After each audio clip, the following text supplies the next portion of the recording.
Hey, family. Hey, good people. It's Jody of Fervor Voice. I am back to talk to you about legacy. How did you come here? And how you going to leave here? That's all I want to know. I'm not going to judge you. I'm not going to throw shade on you. Any of that. This is for you to think about. How did you come here? You help you with that part. You came here with a clean slate. How you going to leave here? You're going to leave here with whatever you did in your life. Whoever you were. Let's talk about legacy, y'all. Let's do the work.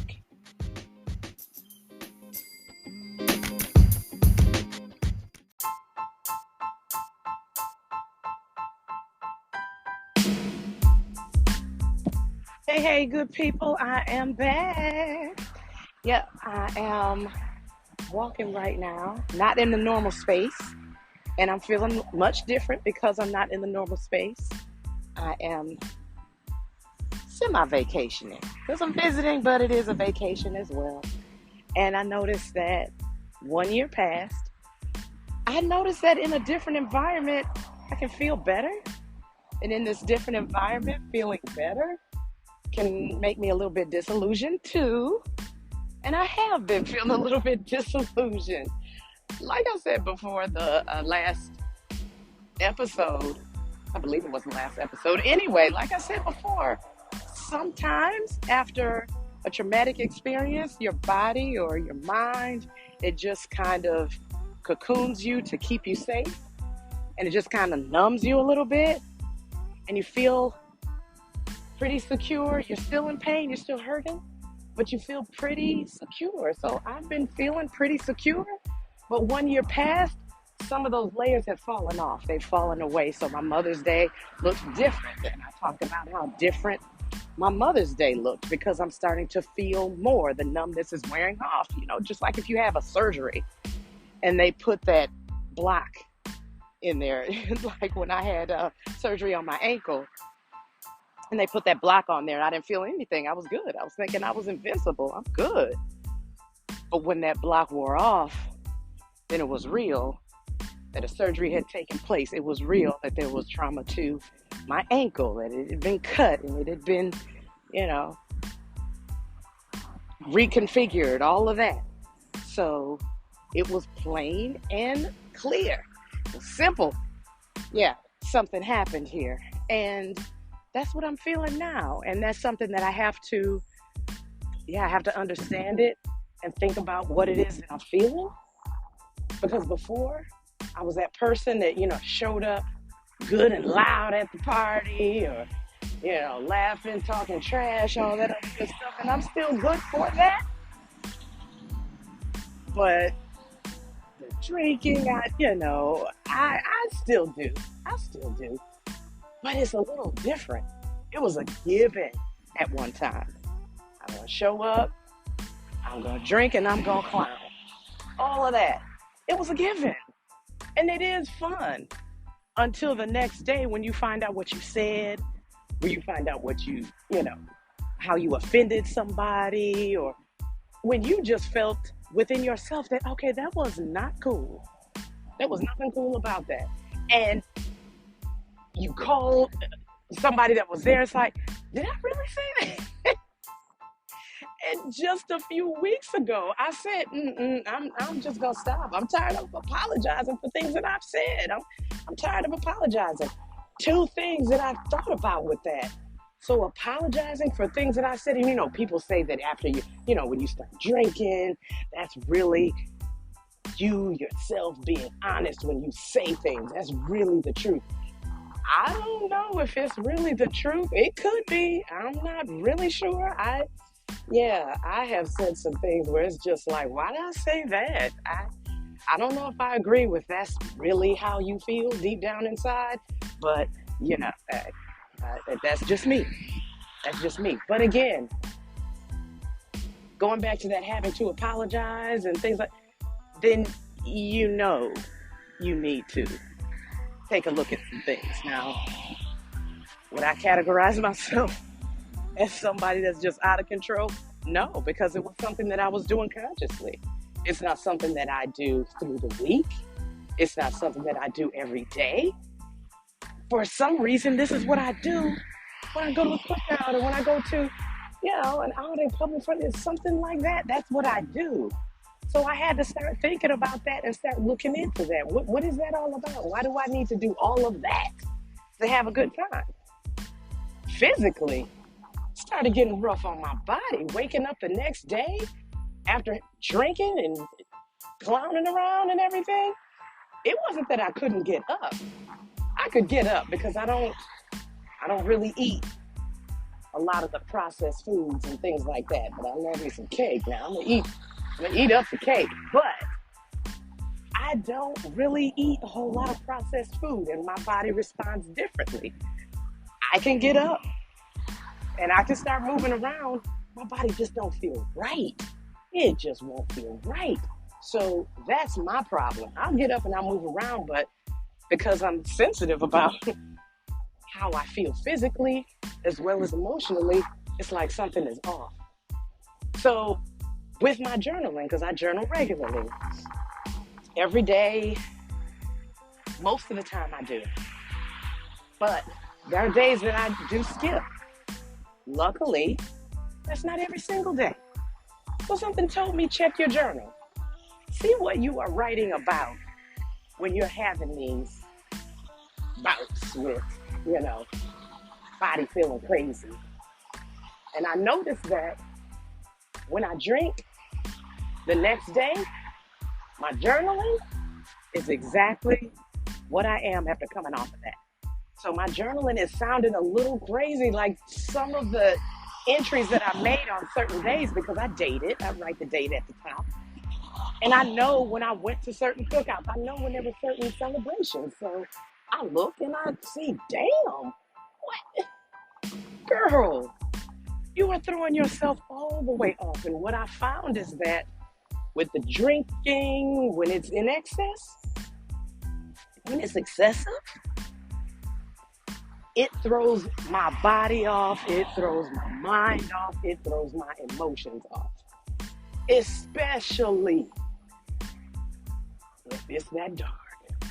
Because I did have that period of time where it was like, oh yeah, just Hennessy and a little lemon and a little Tennessee honey just to kind of sweeten it just a little bit.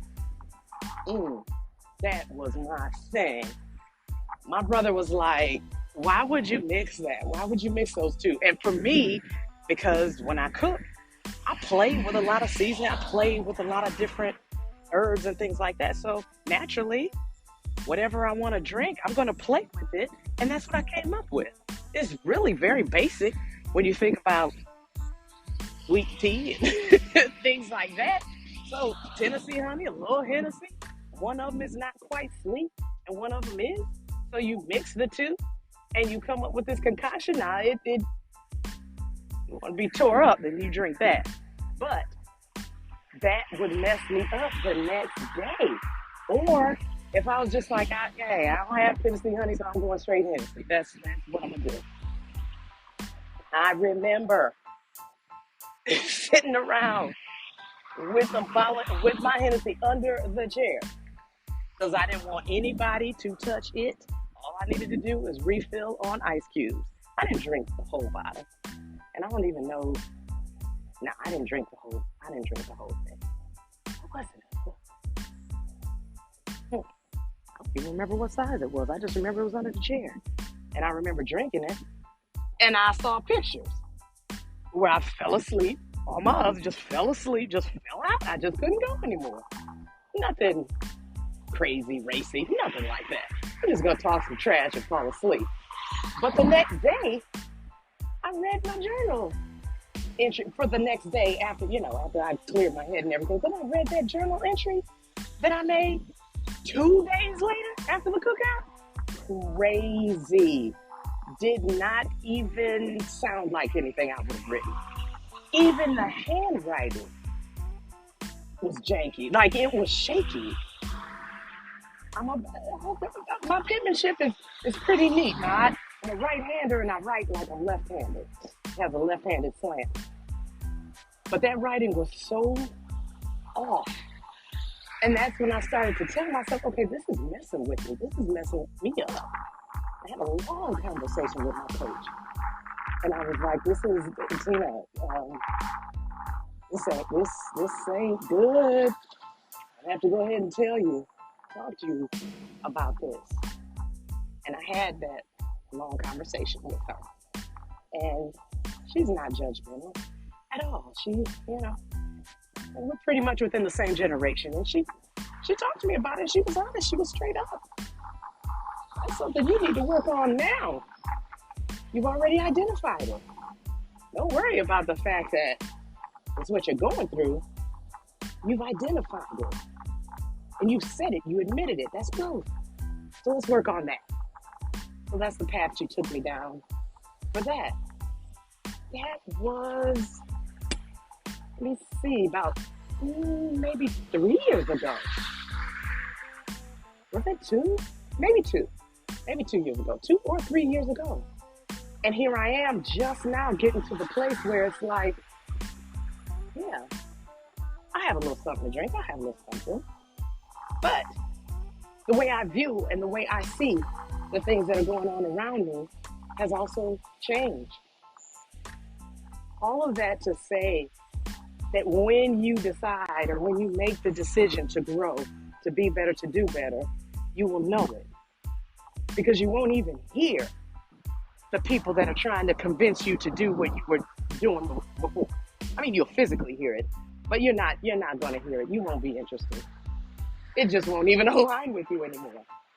Now, it's a fight. Don't get me wrong. It's a fight. But I have to start thinking about other things because I'm trying to move my life forward. I'm trying to move myself forward. And unless I get off the same track I was on, I will never grow. I'll never get anywhere. Not to insult anyone, any individual. But if you want to grow, you're going to have to let go of some things that you've been doing before. And if it's too scary for you, then you ain't ready. Then you ain't ready. I'm not mad. But that is something that is in my mind where I'm saying, yeah, this is where I walk away. This is absolutely where I walk away. And even from the short period of time that I've taken on coaching in a greater way and on a larger spectrum,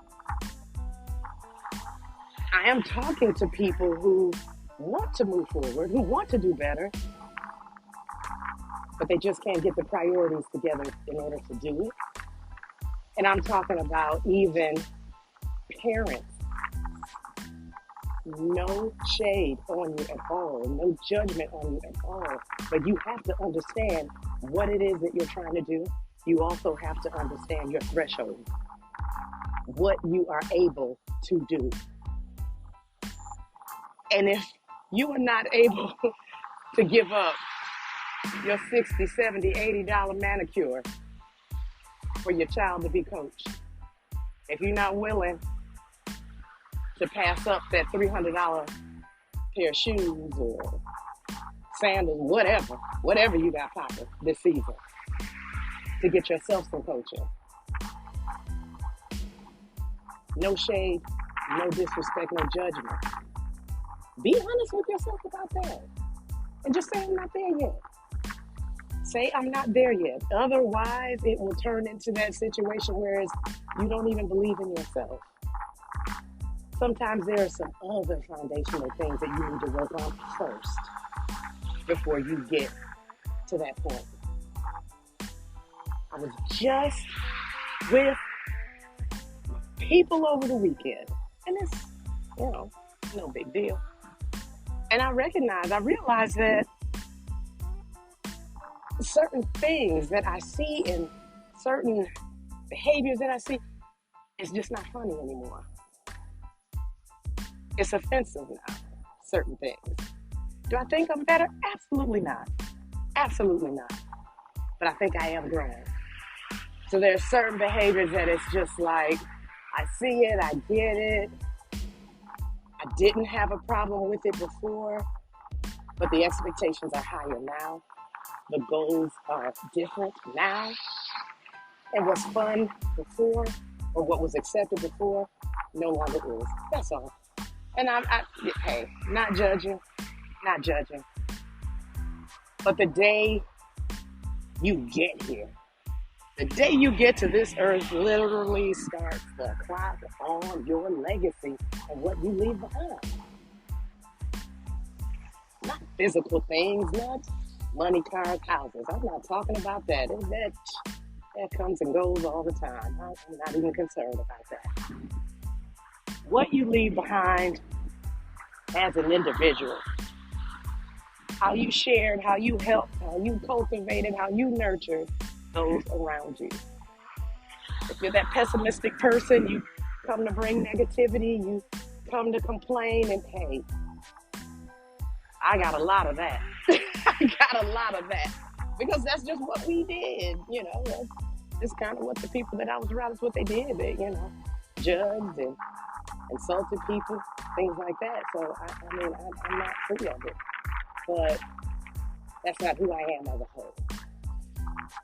So if you're that person that brings about some things that are not quite as positive, and if you're known for being that person that just brings about just kind of discord and all that, that's your legacy. That's your legacy. That's who you are. That's who you came here being. That's also the level of work that you put into yourself. Because you can show up the worst person anyone has ever met. But how you walk away is what matters. The things that you have done to build yourself up, the things that you have done to learn, the things that you have done to accept what it is that you need to fix. That's all that matters. That's what it is. So all that and saying that, think about your legacy. What does your legacy mean to you? Whatever your legacy means to you, that's what you need to start working on. That's what you need to start building on. Everything else everything else is just extra. But enjoy yourself and enjoy your life and enjoy your life in a way that you can be proud. I was just watching somebody actually that I was following, and I thought she was funny. You know, the little clips that she'd have on Instagram, I thought she was funny. So I said, let me follow her a little bit. And she's from, she's from my hometown. She's from Chicago. So I said, okay, let me see. Clicked on her and said, let me see what her lives are about. She started talking about, oh yeah, right, from the west side, from the south side of it. Get your ass beat. I'm gonna really shoot him off. I ain't mad at you for it, but I know that's not me. There was a time when that would have been funny. There was a time, and I'm not ashamed of myself for that. And I can still look back at that and say, okay, I've come a good ways. Cause that's not comedy. Not to me. But if that's what you like, that's where you at. No shame in that, no harm. That's just where you at. Monique. I tried to watch Monique. I couldn't do it. That's not comedy to me. That's just a bunch of nastiness. So whatever you enjoy, whatever you think of, whatever you decide to do, whatever entertains you, that's who you are. And if that's who you want to be for the time being, not a problem. Not a problem. But if you're talking about legacy and legacy building, make sure you align with those things. No judgment, no harm, no foul. It's all good.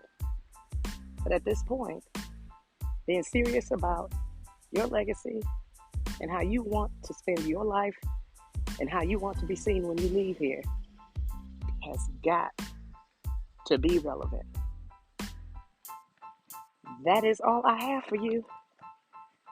I'm out here in the sun. I'm about done with my walk, thank goodness. Florida is beautiful.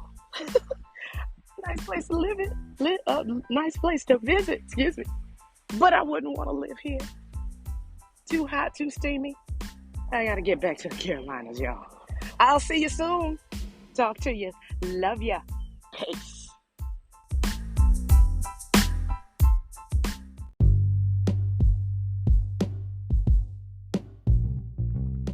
Hey, hey, I'm back with the recap.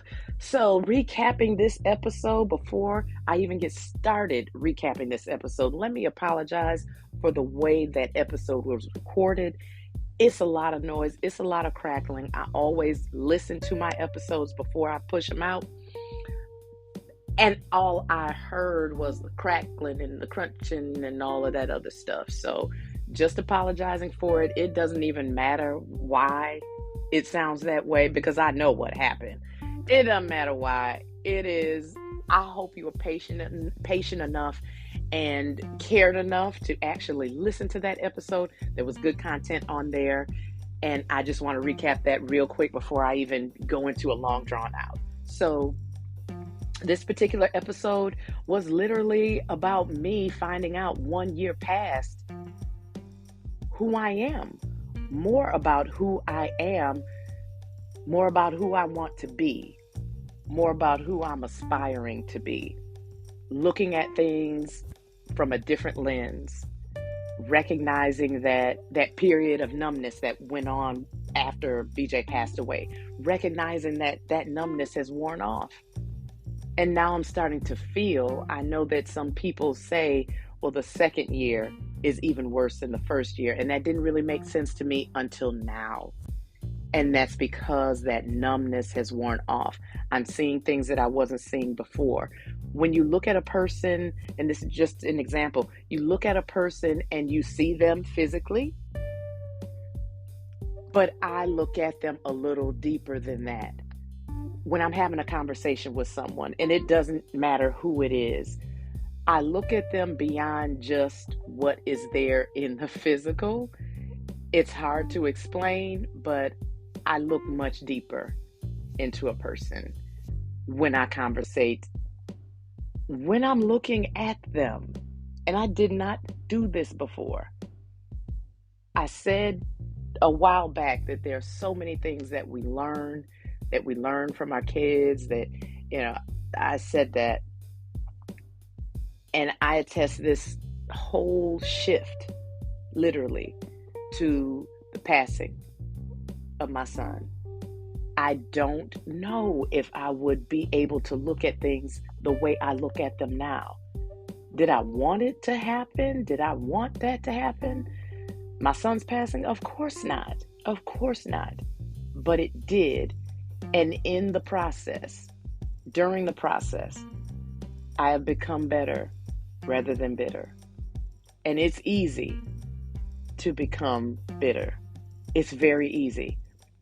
It's a very difficult journey, though, to be better, to get better, to fight through. That's a daily situation. I'm just focusing on legacy and what my legacy looks like now, and how I gave my legacy very little thought before BJ passed. And now that I'm thinking some things through, now that I'm seeing things differently, now that I'm seeing people differently, I just go through and explain where I'm at with that. Very proud of this episode because I'm very proud of myself and I'm proud of the transition. So, yeah, think about it. Give it some thought. Write about it. Journal. Begin journaling. Do all of those things. They're all part of your process. Think about your legacy. What would people say if you were not here tomorrow? What would their last words be? Not those that feel pushed to say sweet things, but those who know you, what would they say? What would be the first thing out of their mouth? You're responsible for that. That is your responsibility. So that's all I got. Thank you for listening. See you soon. Peace to you. This is Jody, your favorite voice.